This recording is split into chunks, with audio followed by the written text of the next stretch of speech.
அழகிய சீரியல்ல மதிக்கு எப்பதான் உண்மை தெரிய போகுது அப்படின்ற மாதிரி இருக்கு. என்ன உண்மைனா உங்க காலேஜ்ல வேலை போற சீன் வந்து தங்கராஜ் தான் காரணம் அப்படின்ற உண்மை எப்பதான் தெரியுமா அப்படின்னு சொல்லிட்டு நானும் ஒரு எபிசோட வெயிட் பண்ணிட்டு இருக்கேன். சோ இன்னைக்கு அழகுமதியில என்ன நடந்தது அப்படின்னு பாத்தீங்கன்னா, மலர் போயிட்டு அவங்க அம்மா பாத்துட்டு வரதுக்காக பாகியராஜ் வந்து மன்னிப்பு கேட்கிறாரு. சாரி மலர், உங்க கூட என்னால இருக்க முடியல, சரி நீ எப்படி போன எப்படி வந்த அப்படின்னு சொல்லிட்டு அதெல்லாம் கேட்கிறாரு. சரி பரவாயில்ல விடுங்க, எதுக்கு இதெல்லாம் சாரி எல்லாம் கேட்டுட்டு இருக்கீங்க அப்படின்னு சொல்லிட்டு அப்புறம் மதியம் தான் எனக்கு புக் பண்ணி கொடுத்தா ஆட்டோ, அங்க வந்து தம்பி புக் பண்ணி கொடுத்தா அப்படின்னா அப்புறம் அப்ப அத்தை எப்படி இருக்காங்கன்னா பரவாயில்ல நல்லா தான் இருக்காங்க அப்படின்னு சொல்லிட்டு சொல்றாரு. சோ அடுத்த சீன் வந்து பாத்தீங்கன்னா தங்கராஜ் வந்து அவங்களோட அடியால் வந்து ஒருத்தர் வந்து காசு வந்து கொடுத்துட்டு அவர் என்ன சொல்றாருன்னா, இது போல நம்ம ஃப்ரெண்டு ஒருத்தர் மெடிக்கல் ஷாப் வச்சிருக்காங்க, அவங்க வைஃப் வந்து ஓடி போயிட்டாங்க அப்படின்னு. ஏன்டா எப்படி ஓடி போயிட்டாங்க பசங்களோட அப்படின்னா பசங்களாம் விட்டுட்டு வேணாட்டு போயிட்டாங்க. அப்ப பார்த்தாலும் அந்த பொண்ணு வந்து ஏதோ ஒரு பையன் பேசிட்டு அதை இவன் கண்டுக்காம இருந்திருக்கான். திடீர்னு பார்த்தா ஓடி போயிடுச்சு அப்படின்னு சொல்லிட்டு இவருக்கு உடனே ரேவதி பேசிட்டு இருக்குது. இவர் வந்து கொஞ்சம் நல்லா நோட் பண்ணிட்டு இருக்காரு. அந்த ஞாபகம் வந்துச்சு, நம்ம பண்ணிட்டு இப்படி ஓடி போயிடுவாள் அப்படின்னு சொல்லிட்டு யோசிக்க ஆரம்பிச்சு ரேவதி கிட்ட கேட்கிறாரு, நீ படிக்கடிக்கல போன் யூஸ் பண்ணிட்டு இருக்க, யார்கிட்ட பேசுற அப்படின்னு. நம்ம வீட்டுல இருந்தாலும் கால் பண்ணுவாங்க, வேற யார்கிட்ட நான் பேச போறேன் அப்படின்னு.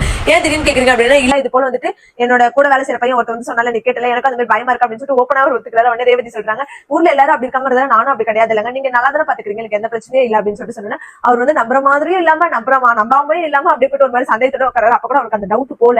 அதுக்கு அடுத்த சீன் வந்து பாத்தீங்கன்னா ரேவதி அப்படியே அந்த மலர் கிட்ட சொல்றாங்க, இது போல அண்ணி அவருக்கு டவுட் வந்துச்சுன்னா இப்ப பார்த்தாலும் ஆன்லைன்ல பேசிட்டே இருக்கல, அது வந்து டவுட் வந்துச்சு அப்படின்னு. என்ன டவுட் வந்துச்சு அப்படின்னு, இது போல ஒருத்தவங்க உங்க ஃப்ரெண்ட் யாரும் ஓடி போயிட்டாங்க, அந்த மாதிரி நானும் இருப்பேன் அப்படின்னு சொல்லிட்டு பயப்படுறாரு அப்படின்னு. ஆமா ஓடி போறாங்க, இவங்களை விட்டு வேற வேலை இல்ல பாரு அப்படின்னு சொல்லிட்டு அதை பேசிட்டு இருக்கும்போது பாகியராஜ் யார்கிட்ட பேசிட்டு இருக்கு என்ன பண்ணிட்டு இருக்கு அப்படின்னு. அப்புறம் அந்த குரூப் ஓபன் பண்ணது வந்து பாகியராஜ் கிட்ட சொல்றாங்க. அப்புறம் பாகியராஜ் அந்த குரூப் ஓபன் பண்ணி அவங்க உள்ள ஃபன் பண்ணி இருக்குது, இந்த மாதிரி சமையல் செஞ்சேன், என் மாமியார் பத்தி பேசுறது, புருஷனை பத்தி பேசுறது, இதெல்லாம் ஃபன்னா பேசுறது அவர் பார்த்து சிரிக்கிறாரு. அதுக்கப்புறம் மலர் வந்து சொல்றாங்க, பாகியராஜ் பத்தி ஒரு விஷயம் உனக்கு ஒரு ரகசியம் தெரியும் உங்க அண்ணனை பத்தி அப்படின்னு சொன்ன உடனே மலர் போன பிடிக்கிறாரு. அப்புறம் பாகியராஜ் போய் கேட்டுட்டு இருக்காரு, என்னன்னு சொல்லு மலர் மலர் அதெல்லாம் முடியாது சொல்ல முடியாது அப்படின்னு சொல்லிட்டு சொல்லிடுறாங்க. அதோட மறுநாள் ஆயிடுது. போயிட்டு மதி கிட்ட போய் கிச்சன்ல கேட்கிறாரு, மலர் எங்கப்பா அப்படின்னா, இல்ல அவங்களே காய்கறி வாங்க போயிருக்காங்க, என்னாச்சு அப்படின்னு. இது போல இங்க ஒரு குரூப் ஓபன் பண்ணிருக்கீங்களா அப்படின்னா, ஆமா உங்களுக்கு யாரும் அப்படி இல்ல மலர் தான் சொன்னா எனக்கு அப்படின்னு. ஓ அப்படிங்களா, சரி ஓகே அப்படின்னு. இது போல அதுல குரூப்ல வந்து என்ன பத்தி எதை பேசிருக்கேன் என்னன்னு கொஞ்சம் சொல்லுப்பா அப்படின்னா, நான் எப்படிங்க சொல்ல முடியும், அது சும்மா ஃபன் தான், வேற எதுவும் கிடையாது, இருந்தாலும் அவங்க சொல்லக்கூடாதுன்றதை நான் எப்படி சொல்ல முடியும் அப்படின்னா. அது மலர் வந்து வெளியே நிக்கிட்டு, நீங்க என்ன பேசிட்டு இருக்கீங்கன்னு எனக்கு கேட்டுச்சு, நீங்க எவ்வளவு ட்ரை பண்ணாலும் என்ன நினைச்சாலும் நான் என்ன சொன்னது உங்களுக்கு தெரிய போறது கிடையாது, நீங்க அப்ப வெளியே போறாங்க காஃபி எடுத்துருன்னு சொல்லிட்டு அவர் மிரட்டி அனுப்பி விட்டுறாங்க. அவரும் மதி சொல்றாங்க, ஏங்க இது ஒரு பெரிய விஷயமே இதுக்கே இது பண்றீங்க அப்படின்னா,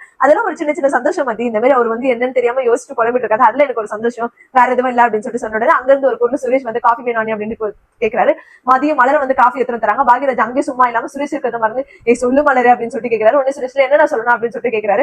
அதோட இந்த எபிசோட முடிச்சிருக்காங்க. சோ வெயிட் பண்ணி பார்ப்போம். இந்த மாதிரி மோர் எபிசோட் கண்டிப்பா நம்ம சேனல் மறக்காம சப்ஸ்கிரைப் பண்ணிக்கோங்க.